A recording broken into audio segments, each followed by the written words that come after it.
Você sabia que mais da metade das mulheres que se consultam com um dermatologista, em algum momento da consulta se queixam da queda de cabelos?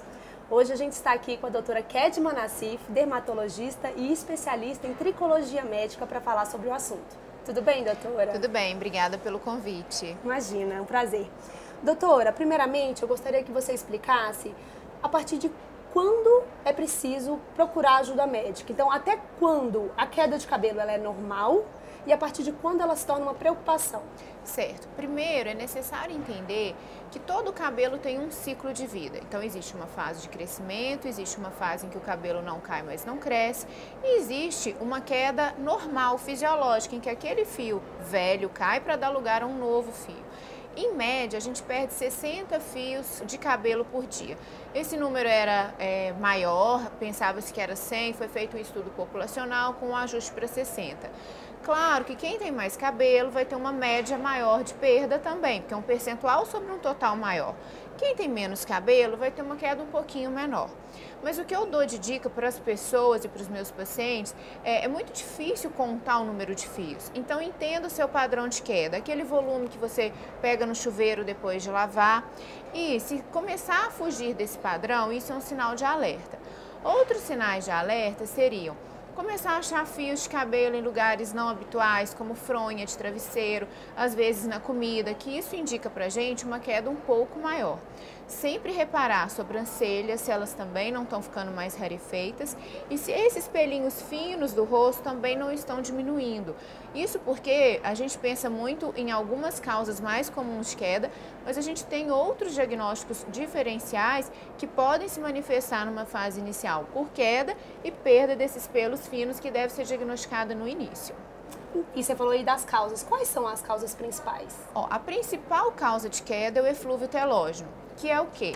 Um acentuamento dessa queda fisiológica do cabelo por alguns gatilhos. Ou seja, eu passo do percentual de queda habitual, que são aqueles 60 fios por dia, motivado por um motivo que pode ser desde uma doença, a uma dieta, a uma parada de pílula anticoncepcional. Essa, sem dúvida, é a principal causa de queda. As pessoas que têm calvície, elas tendem a ter uma queda maior também.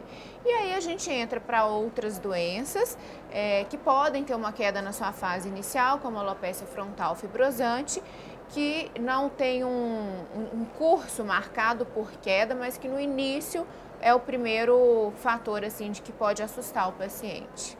E você falou da calvície. A gente sabe que as mulheres também sofrem com a calvície, né? A alopecia androgenética. Mas na mulher, ela é diferente do homem? Sim. O homem, quando tem calvície, ele tem uma progressão um pouco mais agressiva, aquelas áreas mais ralas. Na verdade, ele não fica totalmente calvo. Se você aproximar do homem, você vê pelinhos bem finos.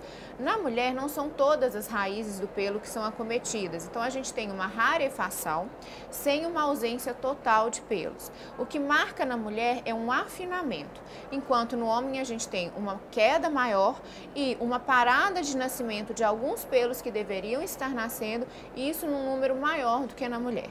Então a mulher ela não pode ficar totalmente careca, ou tem casos que ela pode ficar totalmente careca? Não é habitual, e esses casos geram em nós a necessidade de pesquisar alguns tipos de condições, como tumores que produzem testosterona, que aí causam um cenário na mulher similar ao do homem.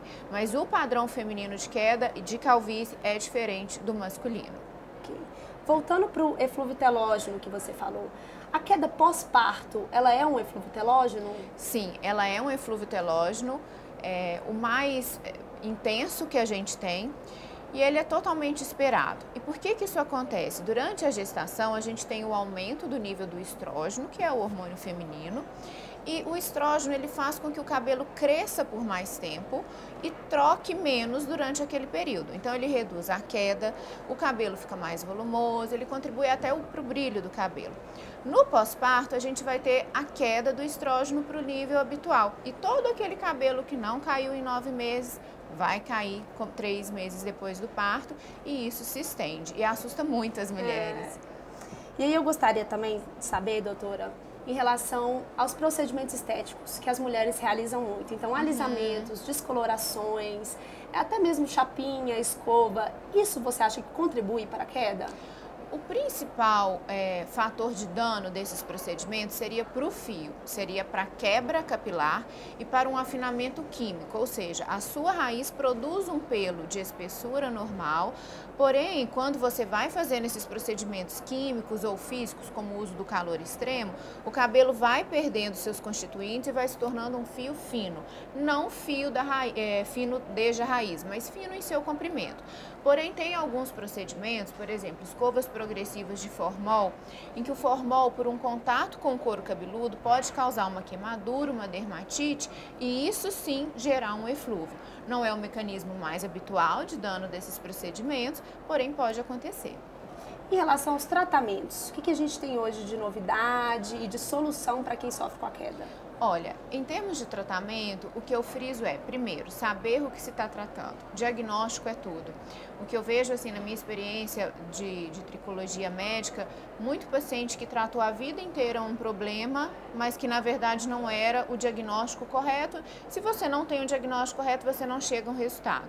A gente tem novidades nessas áreas de cabelo e fios? Tem, porém nunca abandonar o clássico. Eu divido o tratamento em tratamento clínico, que é o que eu brinco com meus pacientes, que é o dever de casa, é o que você faz todo dia e segura os resultados. E os tratamentos em clínica buscam algo mais.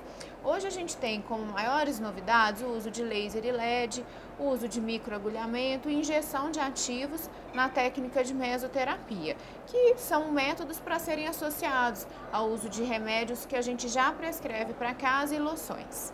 E para finalizar, eu queria saber sobre o transplante capilar. Ele também é uma boa opção para as mulheres? Sim, o transplante capilar ele pode ser realizado pelas mulheres e nada mais é do que a gente tirar o cabelo de uma área mais densa para colocar numa área mais afetada pela calvície. Então isso em termos práticos seria, a área de trás ela é um pouco mais polpada e a área da frente, onde que a gente tem aquela rarefação, que a pele do couro cabeludo fica visível. Então a gente retira os folículos da região de trás e implanta na região da frente.